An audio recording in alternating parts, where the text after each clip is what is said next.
आज अत्यंत दुःखद अशा प्रकारचा दिवस आहे। महाराष्ट्राच्या आणि देशाच्या राजकारणामध्ये ज्यांना राजयोगी नेता म्हणून आपण ओळखतो असे शिवराज पाटील चाकूरकर साहेब यांचं आज दुःखद निधन झालं। जवळजवळ 6 दशक त्यांनी महाराष्ट्राच्या आणि देशाच्या राजकारणामध्ये सेवा केली। लातूरचे नगराध्यक्ष, आमदार, विधानसभेचे उपसभापती, विधानसभेचे अध्यक्ष, त्यानंतर मग लोकसभेमध्ये देखील गेल्यानंतर त्या ठिकाणी मंत्री, लोकसभेचे उपाध्यक्ष, लोकसभेचे अध्यक्ष, देशाचे गृहमंत्री, असा एक अतिशय बृहद प्रवास आणि त्यानंतर राज्यपाल असा एक अतिशय बृहद प्रवास हा त्यांच्या जीवनाचा राहिला। आणि या सगळ्या त्यांच्या राजकीय कारकिर्दीमध्ये एक अजातशत्रू अशा प्रकारचं नेतृत्व, पक्षाच्या भिंतीच्या पलीकडे, जाती धर्म भाषेच्या भिंतीच्या पलीकडे नेहमीच त्यांचं नेतृत्व राहिलं। आणि संपूर्ण एवढ्या मोठ्या राजकीय आयुष्यामध्ये कधीही एक डाग देखील त्यांच्यावर लागला नाही, कधी कुठला भ्रष्टाचाराचा आरोप देखील त्यांच्यावर झाला नाही। अतिशय स्वच्छ चारित्र्य हे त्यांनी त्या ठिकाणी ठेवलं। उत्तम वक्ता म्हणून त्यांची ओळख होती।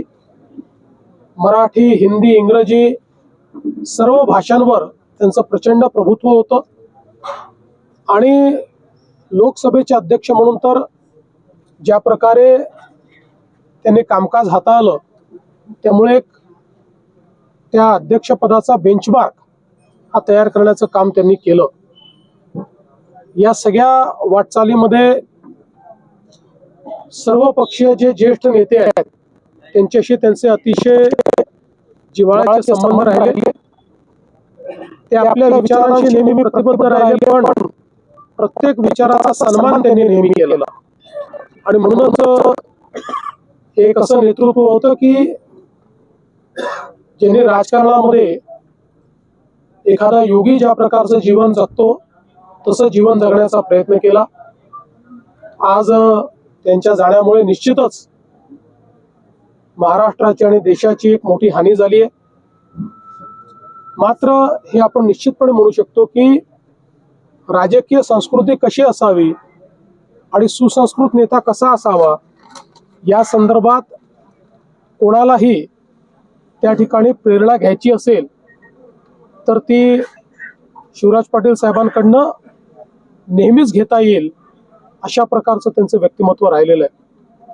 वैयक्तिक माझा देखील त्यांच्याशी संबंध आला आणि मला आजही आठवतं की माझ्या मागच्याही कार्यकाळामध्ये ज्यावेळी मी काही चांगले निर्णय केले त्यावेळी समोरून स्वतः फोन करून हा निर्णय चांगला आहे, या निर्णयाचा फायदा होईल याबद्दल अभिनंदन करणारी अशा प्रकारची त्यांची एक मला असं वाटतं वृत्ती होती की ज्यातनं चांगल्याला चांगलं म्हणण्याचा एक नेहमी त्यांचा भाव असायचा।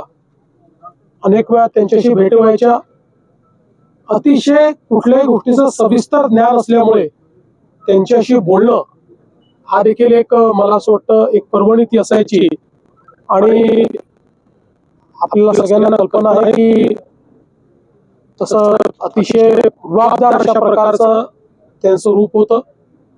एक नेता म्हणून त्यांच्याकडे पाहिल्यानंतर विश्वास वाटायचा अशा प्रकारचं त्यांचं नेतृत्व होतं।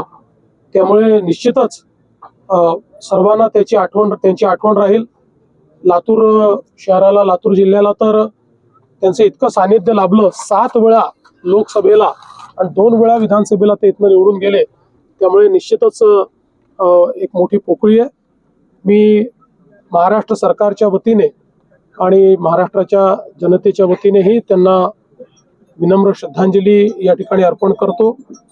आणि त्यांच्या कुटुंबावर आणि जे बृहत कुटुंब आहे, जो मित्र परिवार आहे, या सगळ्यांवर ही जी काही या ठिकाणी दुःखाचं संकट आहे त्यातनं बाहेर निघण्याकरता ईश्वर सर्वांना शक्ती देव, अशा प्रकारची ईश्वरचरणी प्रार्थना करतो. एखादी वैयक्तिक आठवण? अशा अनेक आठवणी आहेत. म्हणजे मला आठवतो, मी जसं मगाशी सांगितलं की जलयुक्त शिवार योजनेच्या संदर्भात त्यांनी मला स्वतः फोन करून माझं अभिनंदन केलं होतं आणि त्यानंतर आमची भेट झाली. त्यावेळेस जवळपास अर्धा तास ते जलसंधारणाचा हा जलयुक्त शिवारचा कार्यक्रम कसा ट्रान्सफॉर्मेशनल आहे आणि तो कसा महाराष्ट्राच्या विकासात मैलाचा दगड ठरणार आहे या संदर्भात त्यांनी मला खूप चांगल्या पद्धतीनं त्या ठिकाणी सांगितलं.